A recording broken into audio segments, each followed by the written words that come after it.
Good morning. We've waited since 1975 to have this day, so a little enthusiasm, a little happiness for Dan Noonan. Yeah.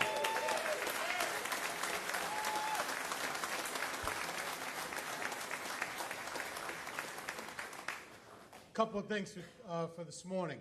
Number one, there is the front row is for any retiree who operated at the telephone company fire. We would ask if you would please come forward and sit up front here. You deserve it. I'd like to start off with a nice big round of applause for those guys who are sitting in the front row.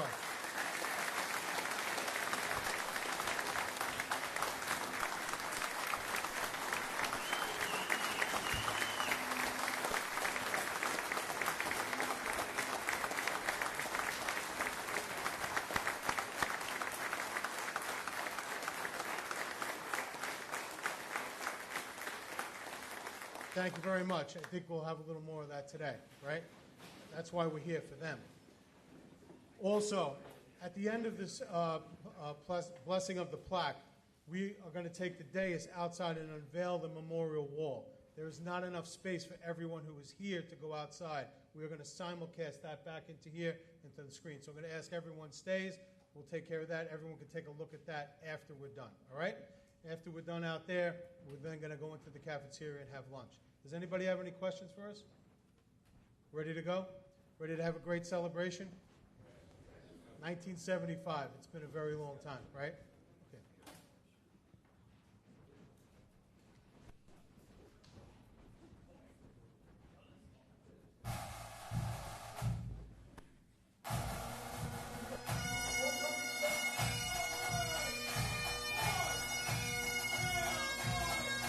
Ladies and gentlemen, everyone, please rise for the presentation of the colors by the FDNY Ceremonial Unit Color Guard.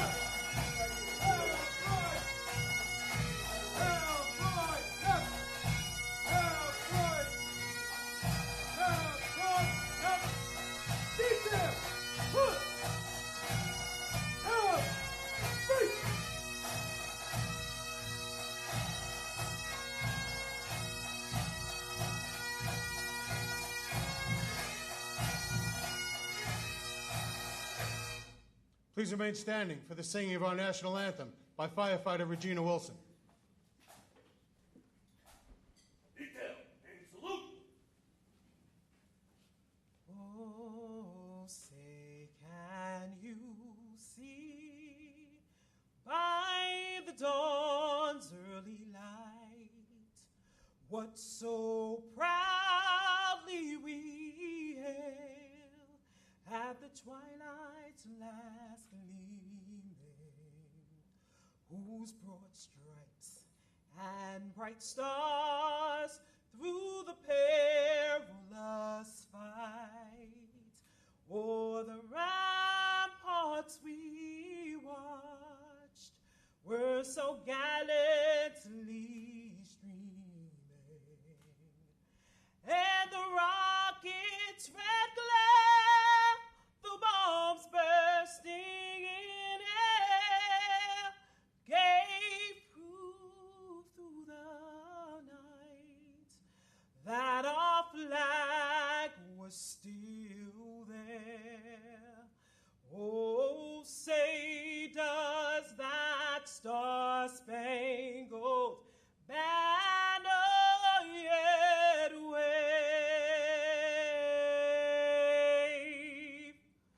o'er the land of the free and the home of the brave. Ready, two. Nice big round of applause for Firefighter Wilson. Please remain standing for the invocation to be delivered by Father Daniel O'Brien. Detail unknown. Let us pray. Almighty God, we ask your blessing upon all gathered here to commemorate the telephone exchange building fire of 1975. We ask that you continue to watch over all those members who fought the blaze, especially those who continue to live with the health effects that followed from their devotion to their duty. We mourn the loss of those who have gone from us already, taken from us all too soon. We pray that those who care for and support the members who responded that night 47 years ago may always be guided by your wisdom and grace. We pray this in your almighty name. Amen. Detail, Rico. Thank you, Father. Retire the colors. Right. Peace. Away. March. Left. Right. Left. Right. Left. Left. Having a nice big round of applause for the FDNY Ceremonial Unit Color Guard and the FDNY Emerald Society Pipes and Drums.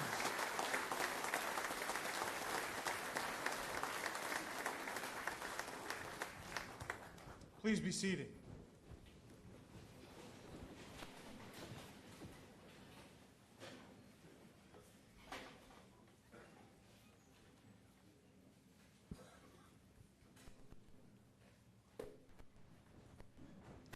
Good morning and welcome to the Firearm Academy. I'm Battalion Chief Mckeon, and I'm honored to be the Master of Ceremonies today. We are here to dedicate the plaques to honor the FDNY members who fought the telephone company fire on February 27, 1975. One plaque has been placed here at the Fire Academy, and this plaque will be installed at the telephone company building where the fire occurred in Lower Manhattan. It is now my pleasure to introduce the members of our dais. The Acting Chief of Department, John Hodgins.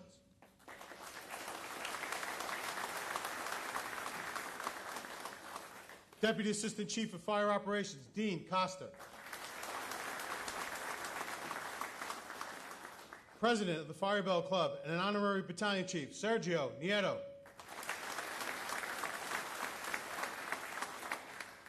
Board Chairman, Association of Belltel Retirees, Thomas Steed. Retired firefighter, Dan Noonan, Ladder 9.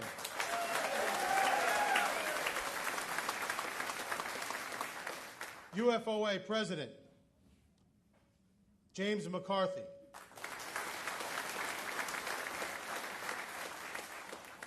Fire Bell Club Chaplain, Father Daniel O'Brien. Retired firefighter, Sal Banchita from Engine 316. And from Firefighters Against Cancer and Exposures, Dr. Robert Bart.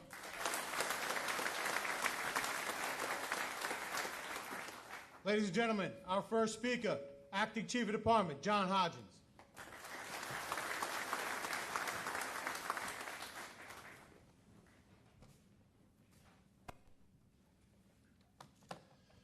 Good morning. What a great turnout. This is really long overdue. I'm glad to see everybody here. Thank you all for being here this morning to remember the New York Telephone Exchange fire. To honor those members who are no longer with us, and to say thank you to those retired members who served so bravely at that fire and at many more fires throughout their careers. In the FDNY, there are countless fires each year, and most of them are extinguished without incident. Then there are certain fires that are so significant that they receive a name and are known by all for FDNY eternity. The Triangle Shirtwaist Fire, the Wallbounce Fire, the 23rd Street Fire, Happy Land, and most recently, the Twin Parks Fire on 181st Street in the Bronx, where 17 civilians were killed. The telephone company fire is one of these fires, and like no other. And luckily, no one lost their life that day. But the exposure to toxic chemicals produced by the burning of millions of feet of telephone cable led to deadly disease for so many of our members later in their lives. Official recognition of this fire is long overdue. And that is why we are here today, to commemorate this fire with a plaque and ensure that we never forget the sacrifices made that day. This fire burned for 16 long hours, starting just after midnight. It crippled phone service for most of Manhattan. The smoke was visible throughout the city. Every single New Yorker who saw that smoke knew that New York City's bravest were hard at work, risking their lives to battle this fire. 700 firefighters from 72 different units responded, with a staggering 239 firefighters requiring medical attention for their injuries and exposures. In 1986, 11 years after this fire, I was assigned to Ladder Company 11 on East 2nd Street in Manhattan. Ladder 11 responded to this fire that night, back in 1975. The stories of the fire and lessons learned were frequent topics of conversation and drill in the firehouses in the area. Working in other firehouses, I would come across one of the members, and I would notice, especially in the evening, that they had a terrible cough. The other senior members of the firehouse would tell you on the side they were at the telephone company fire. Make sure you wear your mask. So it was definitely lessons learned from the members that sacrificed responding to this fire. To say this was a difficult fire is a gross understatement. The department today owes the firefighters that responded to this fire a ton of gratitude. Terrible fires like this one have shaped our department, providing valuable lessons and impacting the way we train and respond, improving safety for our members and the public. And this fire is certainly one of those days that we will always learn from, which is why having you here today at our training academy is so important. This is where our probies begin their journey to the firehouse. And this is where our current members come to train, to refine and enhance their skills. The lessons learned from this fire influenced the department's response after the September 11th, 9/11 attacks, and how we care for and fight for the health of our members. Rest assured, the health and safety of our members is a priority for the current FDNY administration. In closing, I want to thank retired firefighter Dan Noonan for all of his efforts to bring recognition to the detriments of this fire. Sergio Nieto from the Fire Bell Club, and everyone here from the Bureau of Training who put this event together, and to assure that the lessons learned of this terrible fire is not lost in history. Never forget is a phrase we so often say in this department about those that we have lost. Today, with this plaque dedication, we renew our promise to never forget the New York Telephone Exchange fire. We will always remember the members who bravely served that day and the terrible toll it took on them and our entire department. Thank you all for being here with us for this important ceremony. God bless all of you, and God bless the FDNY. Thank you.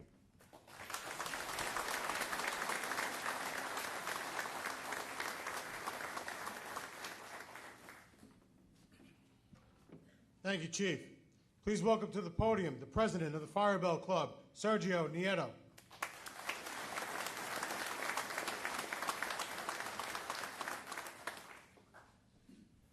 Good morning.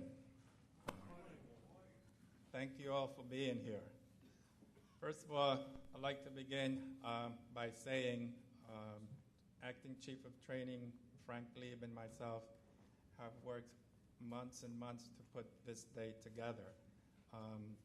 Unfortunately, Chief Lieb isn't here today. He regrets it, but more importantly, today he is with his buddy, Chief Joseph Jordan, at the funeral of Mrs. Jordan's passing. So he extends his best wishes to everyone, and he really regrets it because not being here, because this was months and months in the making, but most importantly, you are here. So the Firebell Club's motto is preserving the history and tradition of the New York City Fire Department. Today, we are encapsulating our beliefs into action by honoring the dedication, heroism, and sacrifices of the brave 699 members who operated at the telephone company fire on February 27, 1975. Although there were no line of duty deaths that day, many members became ill from the health-related illnesses and passed, excuse me, while ending careers of others. Their service is not forgotten, and we remember them all. Together with Chief Lieb, we are extremely pleased to introduce and unveil the memorial wall here at The Rock and the plaque to be mounted on the telephone building on 2nd Avenue later this spring. The memorial wall and plaque will both serve as a tribute of remembrance for the members who served that day for the years to come. Thank you to club member Chief Gary Hearn, who kicked off the suggestion of doing the plaque, and especially firefighter Danny Noonan for his tireless work in helping make this ceremony a reality, and all the retired members present who fought the fire. A special thank you to the families who are here who lost their loved ones from health-related illnesses from the fire. We will never forget them. God bless the FDNY. Thank you.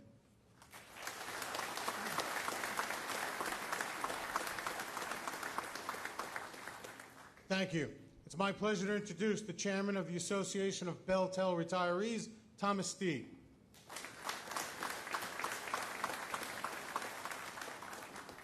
Good morning, everyone. I'm Thomas Steed. I'm honored to be the chairman of the Association of Bell-Tel Retirees.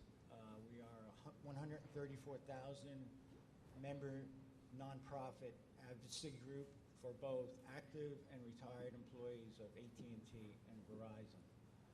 Now, in 1975, some of you will remember that neighborhoods in Bedford-Stuyvesant, Harlem, and the South Bronx were burning from massive arson fires. And I was a telephone cable splicer assigned to Bronx Construction, and we restored service every day. Nobody was foolish enough to come in to work in the morning and ask if a building burnt down last night. The question that was asked, how many buildings burnt down that night, so we could gauge our resources for the day and see if we needed mutual aid to assist. Now, the morning of February 27th, when I came to work, my foreman told me, you and your partner, Kevin Halligan, get in your truck and drive to 13th Street and 2nd Avenue where you'll meet me. And I was kind of shocked because I said, but boss, we never worked in Manhattan. He says, we are now. Everybody is. The building's on fire. So when we arrived down there, we parked the truck, came around a corner on 2nd Avenue, and smoke was billowing out of the upper floors. Firefighters on ladder trucks were attacking it with streams of water. Now, the fire burnt for 16 hours until it was deemed under control, but it wasn't totally out until the next morning, little hot spots here and there. So we were all geared up to go in, but we had to wait again because the building had to be inspected for structural integrity and deemed safe to enter. Now, when construction forces, linemen, splicers emptying a central office exchange, the first place we go to is the cable vault. That's our domain. That's our work area. And we finally got in. There was no power to the building. With our flashlights, we could see everything was black, everything was charred, everything was burnt. So after rigging up portable lights, hooked up to our generators on our trucks up on 2nd Avenue, the order was given to cut and remove everything. Clear the vault so we could pull the new cables in. Now, at the same time, a subsidy of New York Telephone, Empire City Subway, who's responsible for building manholes and the underground telephone duct banks in the city, jackhammered the concrete sidewalk up from the curb to the foundation of the building and excavated down 30 feet to expose the cable banks entering the foundation of the building into the cable vault. These were cut, and those dead cables were removed. So now finally, the line trucks could back up and start the reels rolling to pull the new cables into the cable vault. There were 488 cables destroyed. At the same time, on East 13th Street, it was a beachhead. I mean, it's the only way I can explain it. We had cranes that were hoisting dismembered frames, which ironworkers with blowtorches were cutting on the upper floors, dropping them into dumpsters, open-top dumpsters on the street. Everything that was delivered to 13th Street came in to 13th Street via First Avenue, because of course 13th Street was closed to civilian traffic. And most of them were flatbed trucks that were queued up, waiting in line to be told to pull up to the cranes to hoist their equipment and material into the building. Now, I remember I was assigned the noon to midnight shift. I worked 12 on, 12 off, 7 days a week. And a few weeks into the fire, I was up on the 4th floor of the building, and I looked out the window, and all I could see was tractor trailers down to First Avenue. And what happened was, what they called a miracle on 2nd Avenue wasn't a miracle. It was logistics. It was extreme ownership of every foot of cable and every electronic switching device in the United States from here to California. As a matter of fact, some tractor trailers came from Arizona and California, 2 to a truck, 1 slept, 1 drive, priority, don't stop till you get there. So our beachhead on East 13th Street, where 95% of the material went into the building from street level to the top floor, it was an incredible synchronized, organized event. I can only explain it if you ever saw the black and white documentaries of the Normandy landing in France. It was something similar to that, only we weren't getting bombarded and we weren't getting shot at, and we were on American soil. So it was this unified effort of one American telephone company, AT&T, thousands of men and women who came from all over America to participate in the restoration event. And the, like I said, extreme ownership and logistics of owning every telephone piece of equipment in the United States and getting it to 13th Street. Now, as far as if you've ever been in a telephone distribution frame, it is rows and rows and rows of terminating wires from the floor to 15 feet up. Actually, we had rolling step ladders on tracks to get to the upper level cable pairs. And I've worked in these for years, you know, and at the end of the day, I say, where's the way out? Where's the door? How did I get in here? So I can imagine firefighters with their air packs running out, zero visibility, like a mouse in a maze trying to find their way out, and they suffered greatly from that. We did have friends that perished prematurely. And when I mean prematurely, when you pass away in your late 40s, your early 50s, that's premature to me. I had several, Kevin Halligan, who I drove down to 13th Street, 2nd Avenue on March 27th, developed pancreatic cancer. Patrick Swayze, the actor from Dirty Dancing, he passed away from pancreatic cancer. 2 years, you're checking out. And I got a call from Kevin. He moved to Reno, Nevada. He said, Tommy, cancer came back really hard, and I'm calling to say goodbye. And 2 weeks later, he called me again. And I said, hey, Kevin. And as soon as I heard his wife say, no, it's Betsy Halligan, I knew he passed away that morning. I had another friend, Jim Mckeon, who worked with us at the fire. Saddest days of my life was driving him from his home in Yorktown Heights to Sloan Kettering here in Manhattan. As a matter of fact, he lived around the corner from retired Chief Tom Kennedy. He was his neighbor. So Jerry Collins, Bill Bremen, Joe Little, that's just 5 of the men of the 100 men that I left the Bronx with. So after 6 weeks of 12 on, 12 off, 7 days a week, we were like programmed robots. Boss came out and said, hey, you guys can take a day off next week, but you all can't go on the same day. For job continuity, 1 man leaves a day. Now at this time it was spring.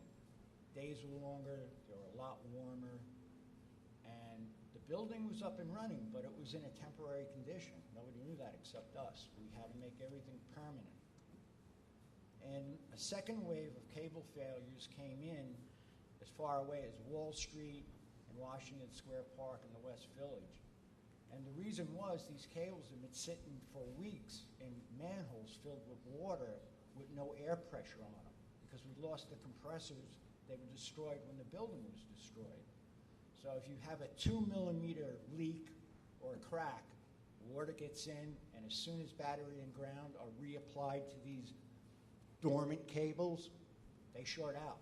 So we had to go pull manhole covers and clear those failures. Now we did this until about July, when we were released to go back to the Bronx. And the following July, the summer of 1976, I was in Hampton Bays, Long Island, and I was fortunate enough to be introduced to Danny Noonan. So the telephone company and the New York City Fire Department will always have an eternal affinity for each other because we were both in the same place at the same time. And as we have it, destiny has brought us all back together today. And I want to conclude with the last profound words on this dedication plaque. The New York Telephone Company fire. Some gave all, all gave some. Thank you.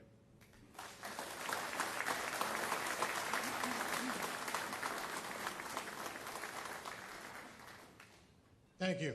We'll now hear from Dr. Robert Bart of Firefighters Against Cancer Exposures.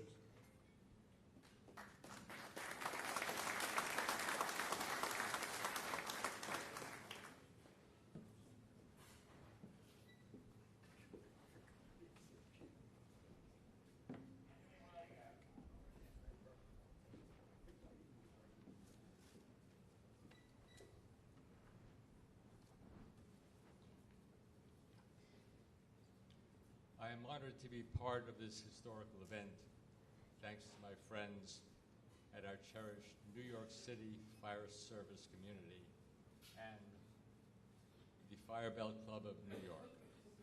I'm also here as a representative of a National Firefighter Rescue Association called Firefighters Against Cancers and Exposures, or FACES.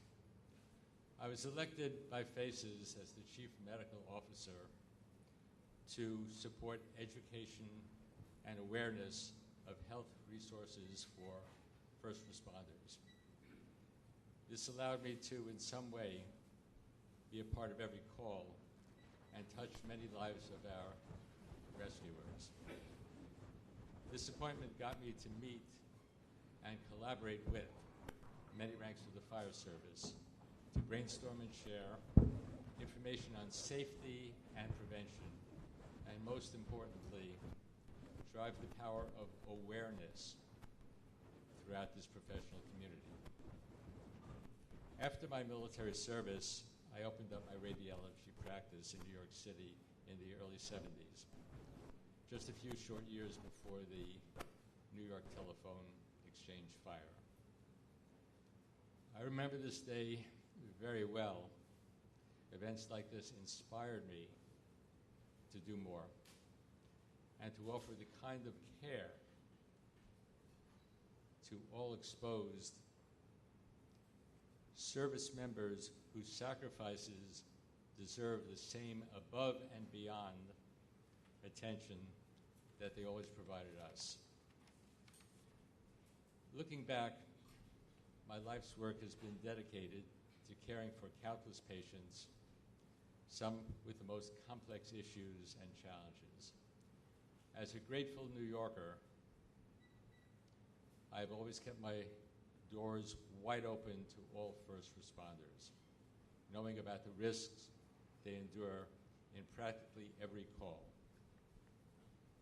I consider myself blessed to have a career that allows access to supporting all personnel from military, law enforcement, and our own fire service. For their many exposures, I help our responders by offering diagnostic care for a wide variety of occupational disorders. My patients' needs drove me to seek out the latest in medical imaging as well as biogenetics. And all this helped me provide everyone, including our responders, with the very best medical community has to offer. Working with some of our finest advocates, like Dan Noonan and Sal Benchita, and many of the voices of fire safety, was also most inspiring to my own evolution. They all made me realize that if our heart is in the right place, there is so much more we can do. Support of our rescue community also comes in the form of awareness and advocacy, where the sharing of resources and health solutions is another important asset for saving and preserving lives.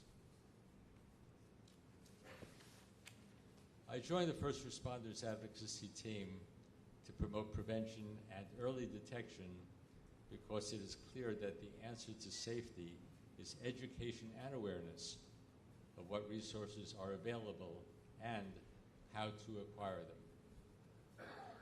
We are here today to honor the 699 firefighters that fought the New York telephone exchange fire of 1975. We commemorate their sacrifice where these brave rescuers engaged one of the most uniquely dangerous fires in history with the same unyielding commitment to their city and their community. I am blessed to meet and work directly with one of those heroes, one of my heroes, like Mr. Dan Noonan. For many reasons, Dan and I worked as public speakers under our Get Check Now program, encouraging proactive health and checkups for all responders. Since I first met Dan, I witnessed his passion and hard work, hoping for the day when he and the 699 responders in the 1975 New York telephone fire would finally receive recognition for their work in this fateful event. I watched Dan redefine leadership by taking his own experiences from one disaster and his loss of so many fellow rescuers and turn it into a means of educating the next generation in the fire service about wellness, new safety protocols, and keeping the voice of proactive health loud and clear. I'm proud to say that Dan is the original torchbearer and inspiration to us all. He is nothing short of a national treasure where his message resonates through every first responder across the country. If you listen to any of Dan's presentations, the disaster of 1975 taught us all so much about the risks behind modern fires, but it remains a landmark for our research and education. When I look at Dan's towering figure, I see him as a beacon for us all, unwavering in his resolve and the guardian of a powerful vision, fulfilling a 43-year-old promise to be the voice of so many who sacrificed without hesitation to protect our great city. Dan continues to stand proudly and stand tall with the greatest unifying message of them all, to never forget. In the same spirit of doing our part in making a difference, I proudly stand side by side with all members of the fire service, active and retired, including all advocates and foundations. You are all my inspiration to responding to a call of need and doing all that we can do for our community. Thank you.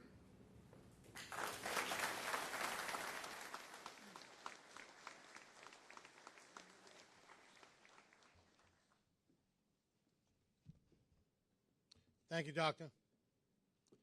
And now, the man who is responsible for having us all here today, retired firefighter Dan Noonan.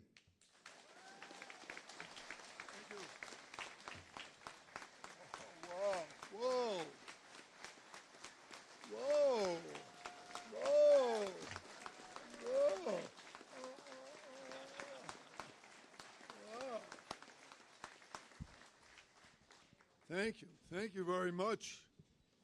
My goodness. We get that right. 85-degree day. I know we're eager to bust out those Tommy Bahamas, so I'll only keep you for a few more hours. With the advent of the nice weather, it gives me the opportunity to go down to my local park bench. I live in the city on 2nd Avenue. And all of the local pubs and local restaurants, the expense of a drink has gone through the roof. So what I do, I get my coffee cup, I put my cocktail in there, and away I go to the local park bench.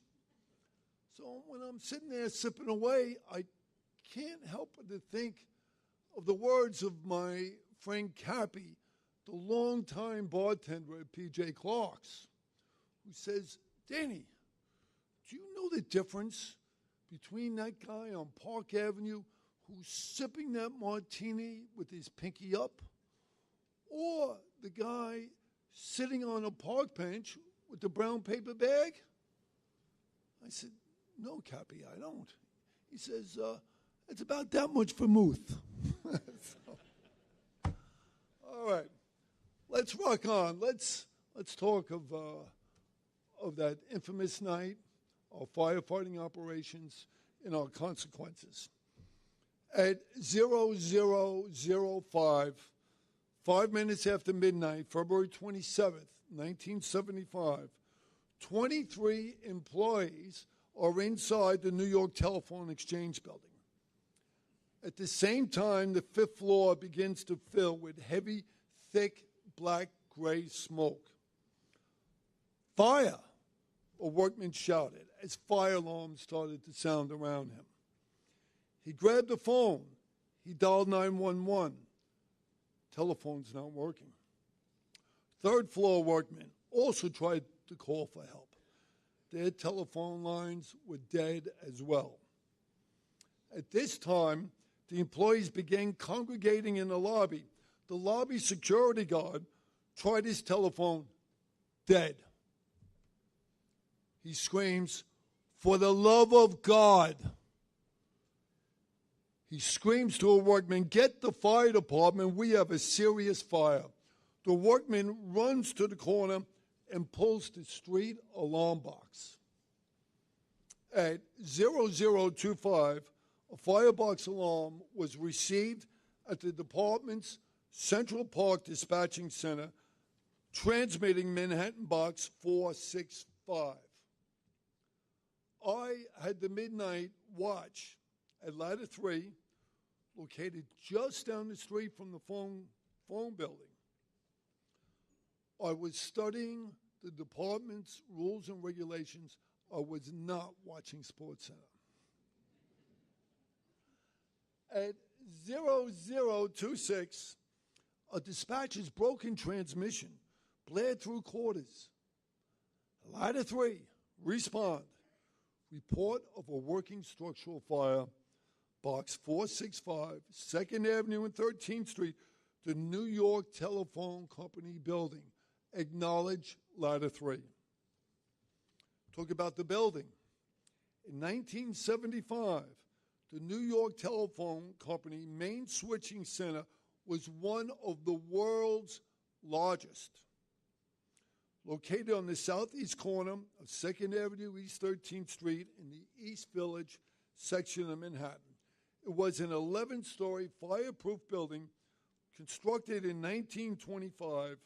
It provided telephone service to a 300 square block area and was equipped to handle tens of thousands of calls an hour. And it also serviced 170,000 residential phones.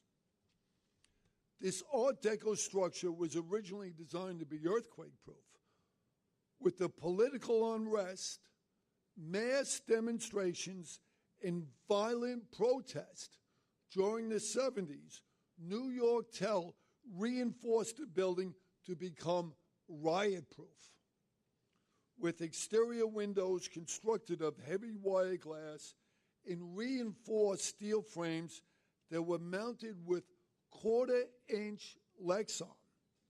Lexan, an unbreakable, bulletproof plastic.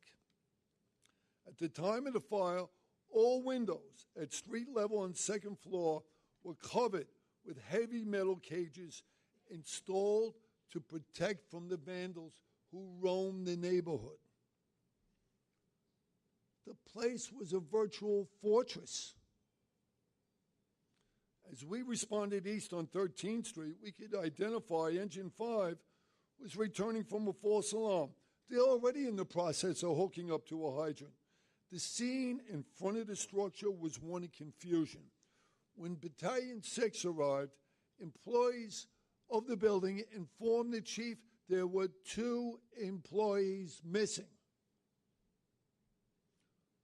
A New York Tel supervisor directed the battalion chief and Ladder 3's forcible entry team to a display panel where the fire alarm indicated a fire 3 floors below in the sub-cellars. It was determined the seat of the fire had to be identified. We began our deep descent into the basement of the building. The halls were long and tiled. It was an intricate maze with several heavy steel doors in several locations. Smoke had gathered at the top of the corridors, creating a dim mist caused by the fluorescent lights that were giving off an eerie glow that would fade into blackness. The constant ringing of fire alarm klaxons, identical to a submarine's dive alarm, added to the surreal environment. To gain access to the cable vaults from the basement level, we descended a steep steel ladder to a passageway that led to a series of 3 5-foot ladders. This led into the underbelly of the subcellar cable vaults. There were no vertical or horizontal ventilation, no apparent means of secondary means of egress, no other way out. Our way in was our way out. A confined space, and visibility was 0. Engine 5 stretched their line from the front lobby, battling down the long corridor, down ladders, finally into this area. None of us could identify any glow or any visible fire. The officers had to remove their facepiece for clarity of handy-talkie transmissions, taking hits of the toxic smoke. I thought, good God, they're taking a beating. I had carried a powerful 6-volt searchlight. I thought it malfunctioned. Bam, malfunctioned, until I held it directly to my facepiece. Adding to these conditions was the melting polyethylene from the cables. It was covering the floor, and it was starting to adhere to our boots. Warning bells on our breathing apparatus began to ring, indicating 4 minutes of air remaining. We still hadn't begun to fight the fire. The company officers ordered the firefighters to back out. However, there was confusion in the black smoky heat as we tried locating the steep steel ladder that leads back up to the basement level. As we are following Engine 5's initial attack line that would lead us back to the lobby, we discovered it was no longer on a staircase, but now ran vertically up a wall. A firefighter from Engine 5, Al, wherever you are, from Engine 5 identified the ladder's position. He held on to the railing, alerted us, and guided us upwards. There were so many alarm bells ringing that firefighters would have to remove your gloves and place their hands on the vibrating bell to identify if it was your breathing apparatus that was sounding the warning bell.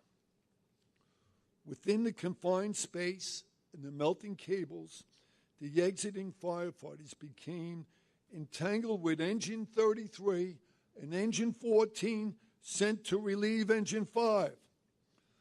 Firefighters who ran out of air were body breathing and praying that the lobby was just ahead.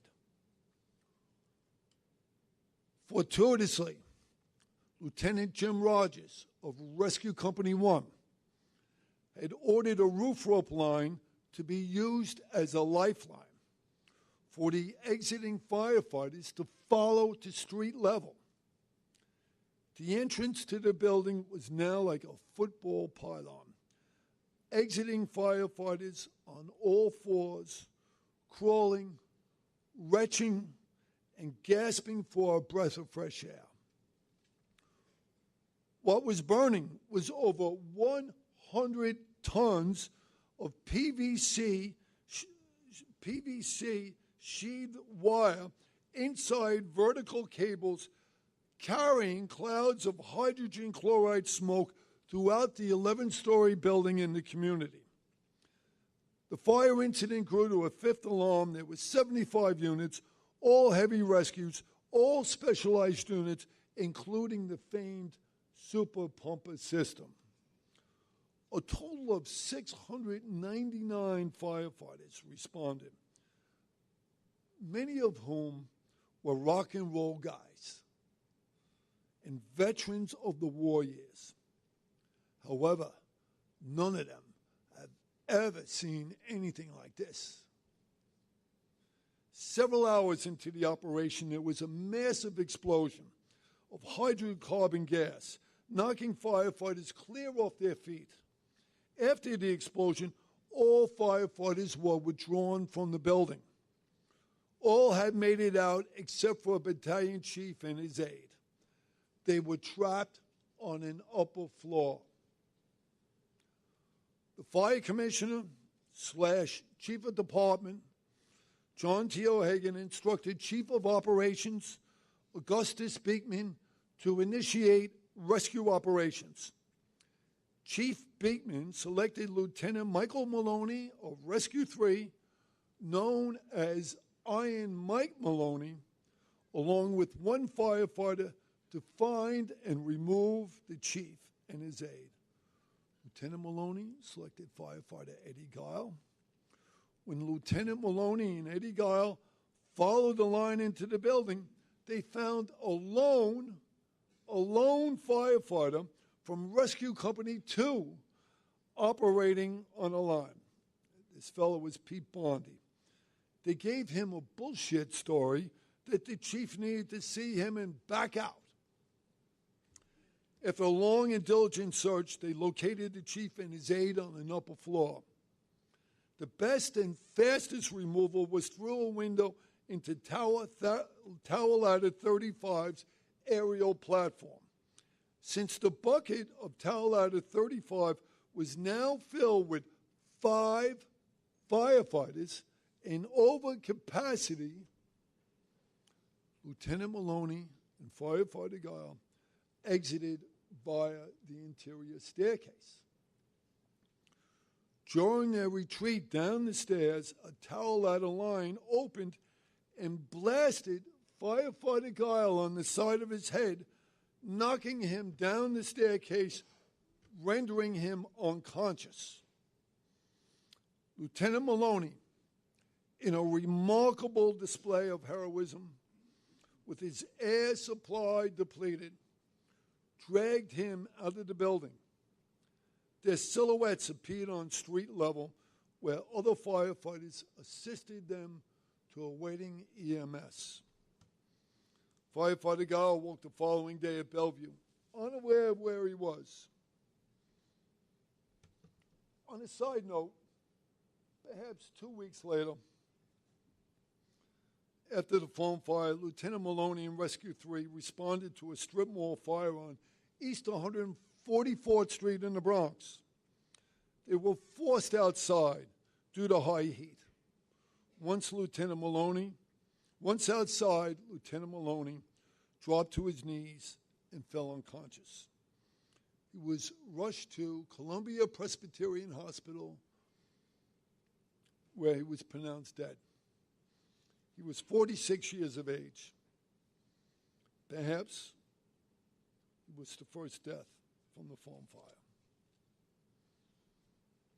When the interior attack was renewed, command had quickly identified and recognized that the toxic smoke was so thick, firefighters were becoming disorientated inside the 11-story building. The order came to evacuate the building for a second time.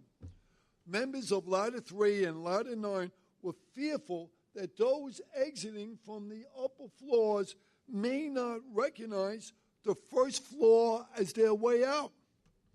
They tied ropes off the railings to ensure that those descending would not pass the exit point, descend into the subcellars, and almost certain death.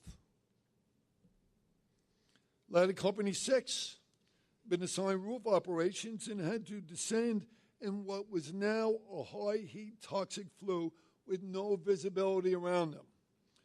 Firefighter Bob Gallowitz, Ladder Company 6, had identified the exit and led his team to safety of the exterior.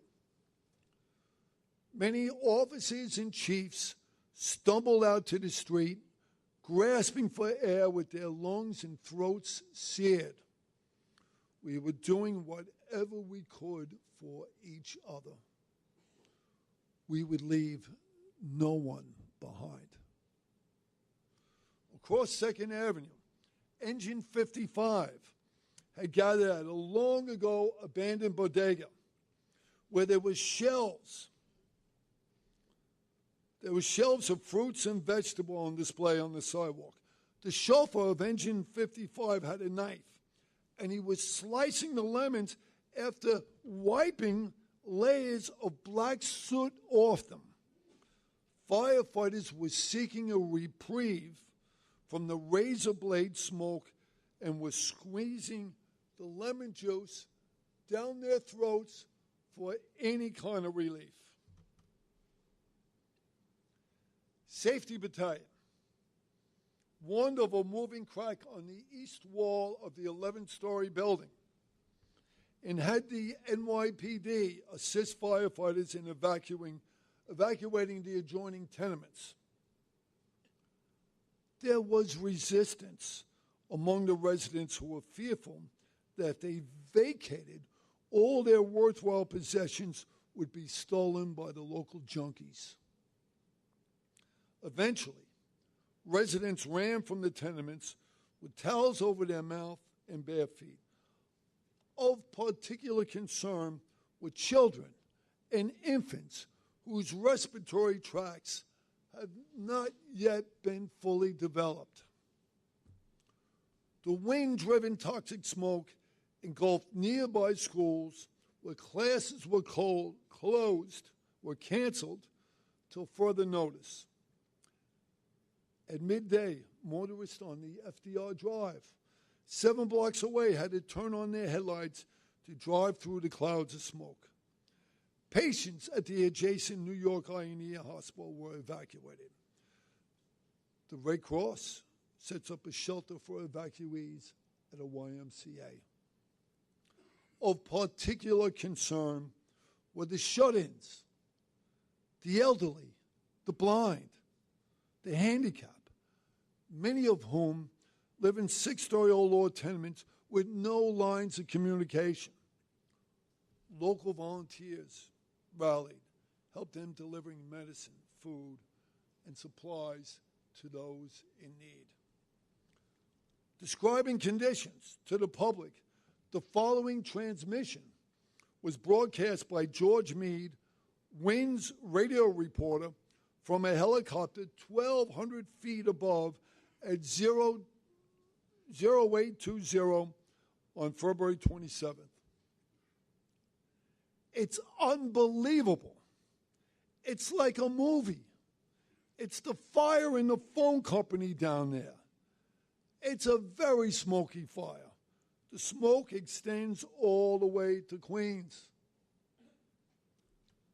Mayor Beam made a brief appearance, having taken a breath of the acrid smoke. He returned to his limo and left the scene. The firefighters depleted nearly 1,050 air cylinders for their self-contained breathing apparatus. Each cylinder represents a firefighter who's out of air. Firefighters who lost consciousness were rushed to Bellevue Hospital. Phones in a 300 square block area of Manhattan went silent. The 911 system also goes silent. The department was operating on its emergency backup system. From the initial alarm at midnight to late afternoon, it was 17 hours before FDNY commanders gave the under control. Firefighting law has FDNY Manhattan Borough Commander John Blackjack Fogarty saying, "I watched the buckles on my turnout coat turn a different color." Many firefighters would claim they're watching their apparatus turn green. We inculcate in our young firefighters aggressiveness.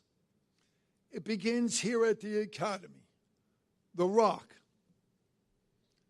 Chief Lee makes sure of that. When we meet socially, we speak of, "Wow, caught a good job last night. Fire blowing out 5 windows." The retort is usually, "Damn, I wish I was working. My groups never catch anything." However, when a telephone fire is mentioned, the response is, "Glad I was off." Although 699 firefighters would officially fight this deadly fire, the Medical Bureau and hospitals throughout the city, not just Manhattan, were overwhelmed with firefighters and civilians. At this fire, 250,000 pounds of PVC insulation bound to 1 billion feet of cable that would melt into hundreds of tons of smoldering toxic chemicals, bent structural steel, spoiled concrete, send hundreds of citizens from the community to local emergency rooms. PVC emits hydrogen chloride gas. When hydrogen chloride comes in contact with moisture, such as the throat, it turns into hydrochloric acid. The acid damages tissue, and the carcinogenic chemicals initiate and or promote cancer. Interesting enough, the first gas masks were created in order to protect from hydrochloric acid, the liquid version of hydrogen chloride. In World War I, 5,000 of our soldiers were killed by hydrochloric acid. A derivative of this was even used in the Holocaust. Consequently, for weeks, there were 8,500 businesses and thousands of professional people without phone service in a pre-email era who were unable to communicate with customers, clients, their suppliers. The destruction led to catastrophic economic impact that was felt nationally and had global implications. The FDNY kept multiple watch lines for days. AT&T, who was in the midst of an antitrust lawsuit with the Justice Department on the disinvestiture of AT&T, marshaled 4,000 employees and management from across the country, mostly members of the Communication Workers of America, to reconstruct what was the telephone building. They removed hundreds of thousands of pounds of smoldering PVC, replaced 1.2 billion feet of wire, 16 million switches, 2,000 vented or melted panes of glass, and removed 12 million pounds of burnt-out debris. You know, eventually we got back to work there, and we saw these guys. They're working there weeks after weeks after weeks. When they came out of a building, they were doing 7 days straight, 12-hour shifts. We come out, we see these guys completely covered in this film, completely covered in this PVC film. You could not identify the ethnicity of that person.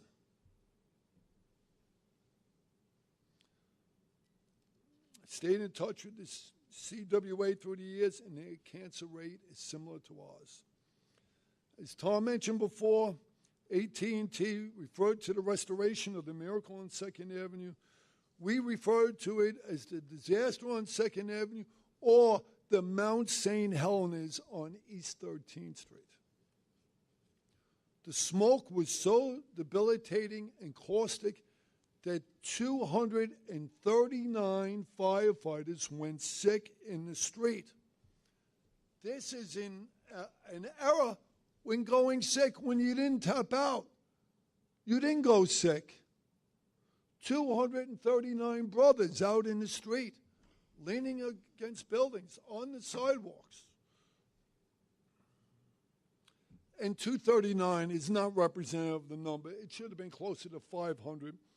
And those who became sick in the next few weeks, years, and decades. Even weeks later, you say, oh, what's this, the flu? No, it's poison. There's poison inside you. And my reward for this and the reward for hundreds of others was 3 months later we got a pink slip. The city of New York laid off over 900 of us, all for the remarkable salary of $9,500 a year. Then the phone calls began. Danny, guess who died? Inevitably, it would be a firefighter from the phone fire. As time passed, the firefighters of the phone fire were dying off as young, athletic men. The word was spreading through the firehouse kitchen that scores of firefighters have been diagnosed with cancer or lung disease, all of whom were responders to the fire. We, the phone company firefighters, were ironically sounding the alarm to the city. Dr. Deborah Wallace, PhD, an expert in environmental health, in her game-changing book, Into the Mouth of the Dragon, Fires in the Age of Plastics, she devoted a chapter to the phone fire. She states, quote, "There was no doubt that PVC in the telephone company fire caused a cancer cluster. Our medical monitoring consisted of a stamp of a red star on all 699 medical folders. It was not long before the folks at Bureau of Health Services and the light-duty details began referring to it as the red star of death. The UFA and the UFOA went ballistic when the phone company firefighters were excluded from the Cancer Presumptive Act, the New York State Cancer Presumptive Act of 1986. These cancers have a latency period of 20 years plus. Many firefighters had already retired when they came down with these cancers.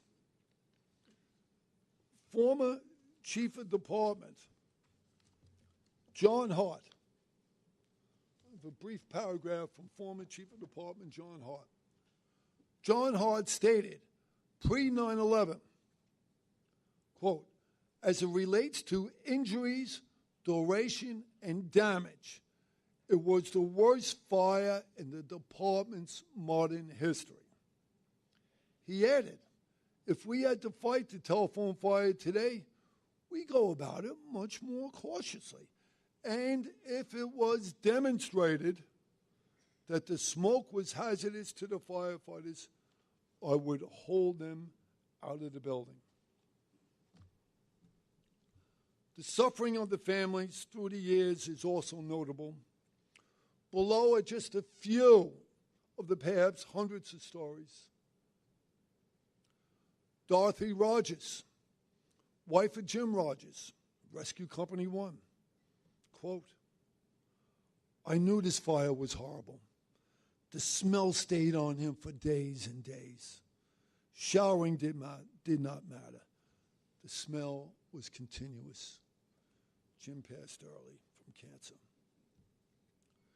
The Dietrich family, who's also here with us, whose father, Deputy Chief Bill Dietrich, who spent 3 days in the hospital following the phone fire. It is notable that Chief Dietrich had scored a perfect score on the Chief of Department exam and therefore was #1 for the prestigious position. It broke his heart that he could not pursue his dream and that he had to retire early from a career he loved due to cancer caused by the phone fire. Firefighter Patrick Walsh, Ladder 3, was in my group that night. He was a member of the FDNY football team, the bravest. Diagnosed a year after the fire with colon cancer. He was told to protect his family and his 3 daughters, that for the pension to be effective, he would have to live till the end of November.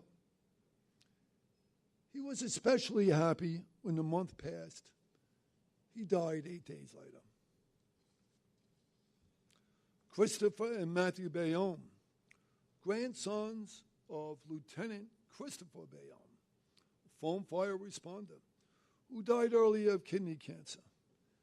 Neither Christopher nor Matthew had the chance to meet him. Jack Schmack from Ladder 3, one of my mentors, and the most athletic guy in the firehouse. He loved all sports, especially softball. If there was a game, he was there. Jack's son, Bobby, who's here, spent a 30-year career in Engine 33. I recall the shuttles up to Sloan Kettering to donate platelets to Jack and Jack passed early. I think he was 61. Bobby, was he 61? Oh, sorry? 62. Thank you. The Ryan family of Staten Island seeking answers as to why their father, FDNY Captain John Vincent Ryan, a physically fit non-smoker, was to pass so early with no family history of cancer. Captain Ryan had 8 children. I'm sure I could go on all evening. And this topic, the topic of cancer-causing carcinogens, is current.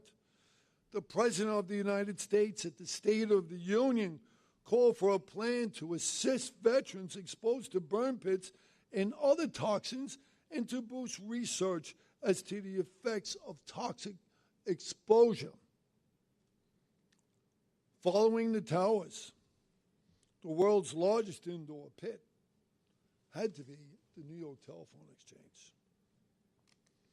All right, let's come down the stretch here. At the phone fire, we were up against the unforeseen, the unknown, a phenomenon. For the red devil that we have become so accustomed to fighting had metamorphosized his weapons into a dimension we were unprepared for. Plastics, PVCs, other deadly chemicals have crept their way into our homes and workplace. The days of wood and cotton fires are over. Following 9/11, many consider the phone fire to be the second deadliest and costliest in a long history of the FDNY. In the days following 9/11, some very distinguished folks from our Bureau of Health Services demand to see the mayor demand to see Mayor Giuliani. And at that meeting, quote, "We need to do medical monitoring now. We need to do it now." They, Mayor Giuliani and some of his staff, says, "Is there any evidence?" And of course, days after 9/11, there's no evidence. But the Medical Bureau Chief Officer says, do we want to make the same mistake as the New York telephone fire? They knew all about that fire. They said, no, we're going to do medical monitoring of FDNY 9/11 responders.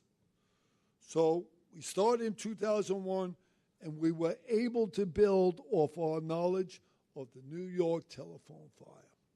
Close quote. The one positive that came out of the phone fire is that we, the responders, know that we were the catalyst for the gold standard that is today's healthcare for 9/11 responders and our active brothers and sisters. I respectfully submit the perverse logic of, oh, well, no one was killed at that fire is without merit. It is a misnomer. We were exposed to hundreds of thousands of pounds of burning polyvinyl chloride, hydrogen chloride, benzene, vinyl chloride monomer, chlorinated dioxins. Chlorinated dioxins are the most potent carcinogens known. The long-term health consequences on firefighters through the years has been most significant, akin to the cancers currently diagnosed in World Trade Center responders.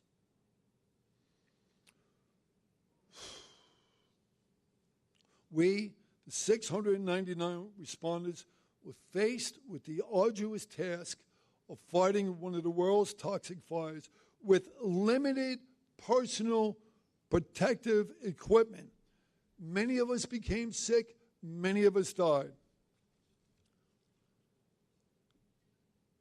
The American poet, Archibald MacLeish, who left Harvard Law School to fight in the trenches of World War I, wrote a poem on the soldiers of World War I, titled, "The Young Dead Soldiers Do Not Speak," in which the dead address the living. The last line of the poem reads, "We leave you our debts. Give them their meaning." So it is up to us, the living, to provide that meaning. We provide that meaning by recognizing the lessons learned from cancerous toxic exposure and maximizing our personal protective gear at every incident. And by doing so, we give meaning to those who went before us and who have sacrificed their all. However, until today, there was no tribute to those phone company firefighters who bravely served. Today is their time for their vindication, to honor their gallantry. We express our deep gratitude to all those who have made this happen, notably Chief Jay Jonas, Chief Frank Lieb, the Getting Salty podcast, Dr. Leonard Getz, Chief Sergio Niete, and the members of the Fire Bell Club. It is with regret when I read the department's notification of the passing of a firefighter from the World Trade Center. There is great sorrow. Yet my thoughts go back, yet again, to the remarkable woman and family members who did not have the coffin and the flag drape ceremony with all the honors and struggled through their loved ones' illnesses and raised their families. There were no medals of valor, unit citations, nor commendations at this fire. Yet, let me assure the families that your brother and sister firefighters on the FDNY love you. The American Fire Service, whether paid or volunteer, as demonstrated by their presence here, love you. And I know the Global Fire Service loves you as well. I'm going to go a little off script here. I'm going to ask those responders again to please stand. Could responders to the phone fire please stand? Also, I'd like to ask all family members and significant others who responded to the phone fire also to please stand. And all those who restored the toxic pile known as the New York Telephone Exchange, please stand. Thank you.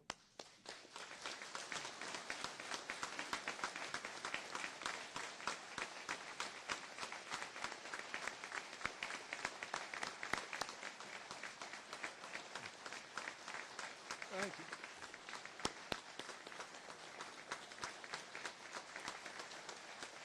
Everybody else.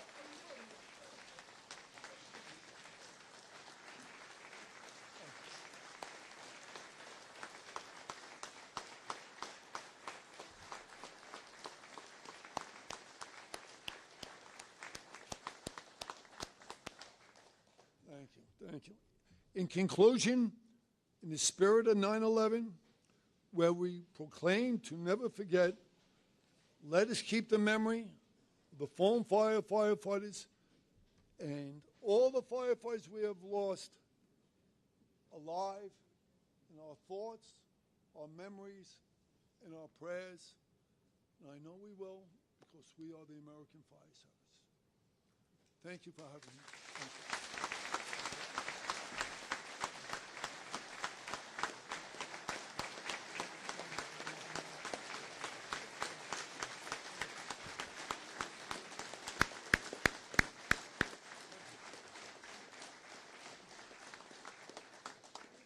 Thank you, Dan. Before you leave the podium, we have a special presentation for you. Please welcome retired firefighter Sal Banchita from Engine 316 to do that presentation.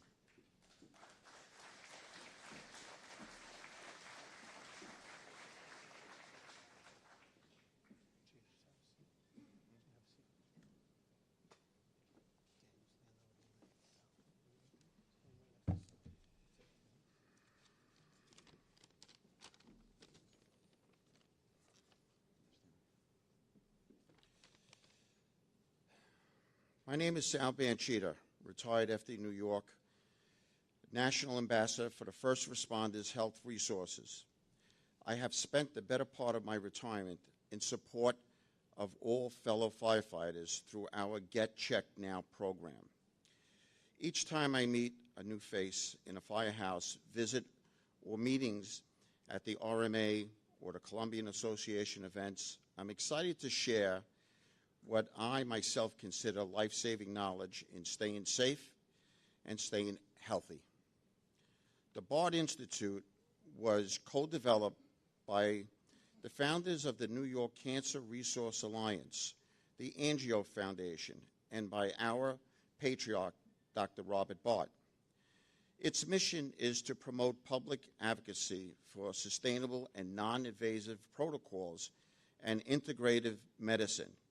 In addition, the Bart Institute also establishes programs to bring academic publishing support to caregivers, public speakers, educators who are committed to the outreach and awareness of prevention and early detection. It is with my distinct pleasure to present to you today the first of the 2022 awards for outstanding excellence. It is called the Robert L. Bart Distinguished Advocacy Leadership Award. It is presented as the highest honor for social causes and public awareness. Here, I am proud to present this to Mr. Daniel J. Noonan as this day under the commemoration of the 1975 New York Telephone Exchange fire and for his crusade in support of all fire responders nationwide.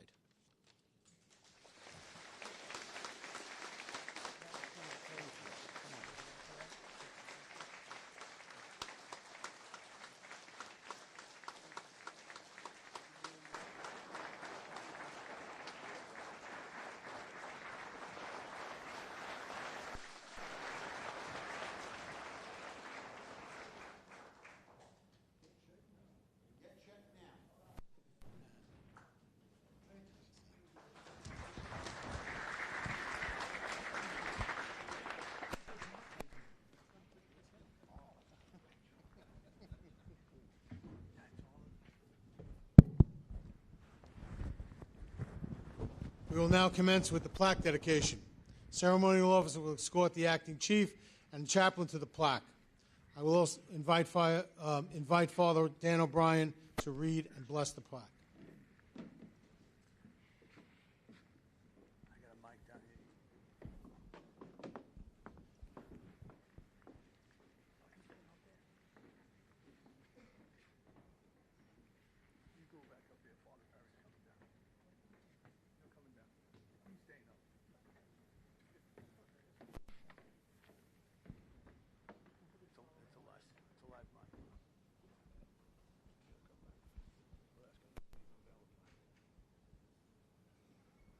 Please unveil the plaque.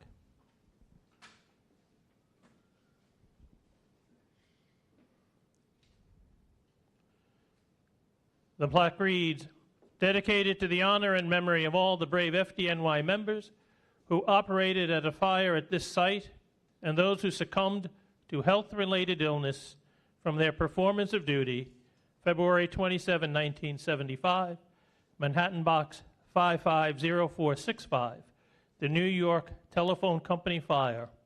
All gave some gave all.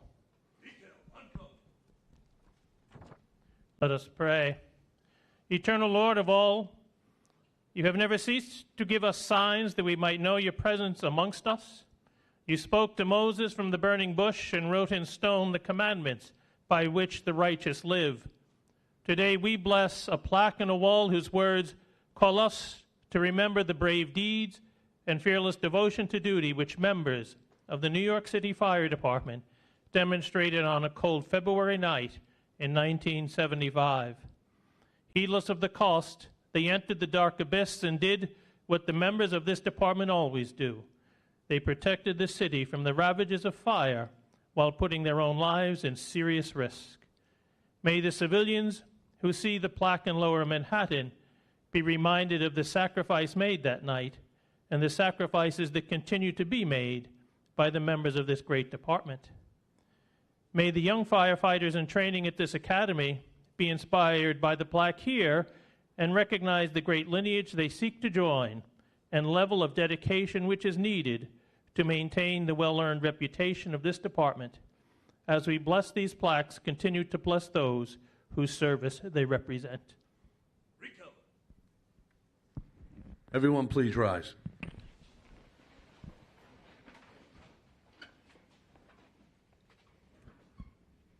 Detail, hand salute.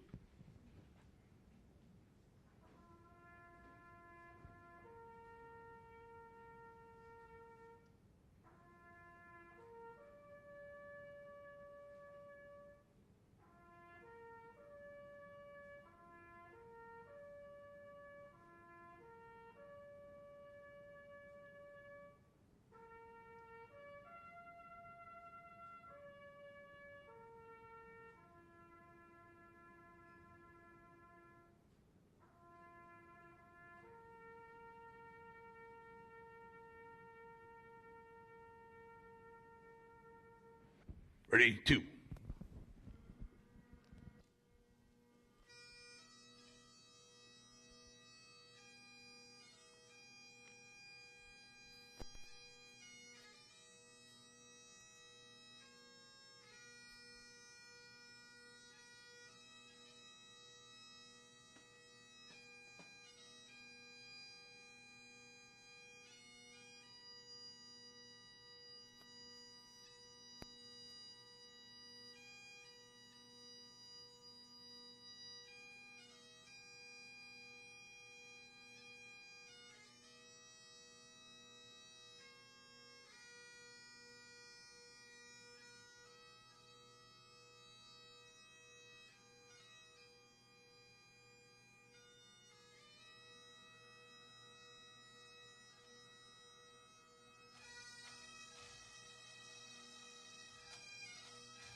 Please be seated.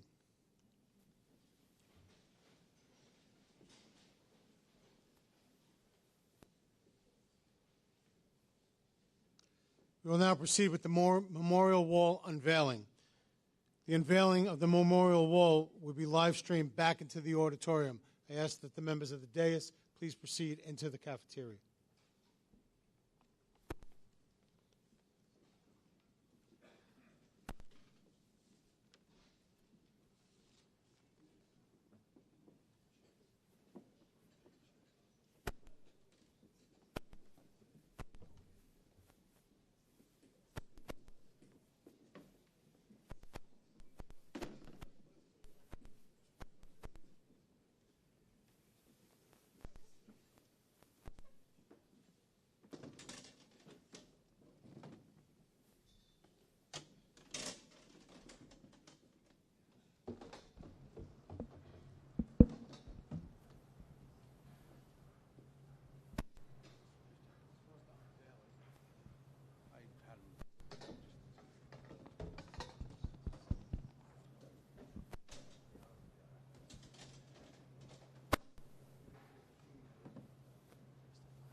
Ladies and gentlemen, lunch will be served in the cafeteria after the closing of the ceremony.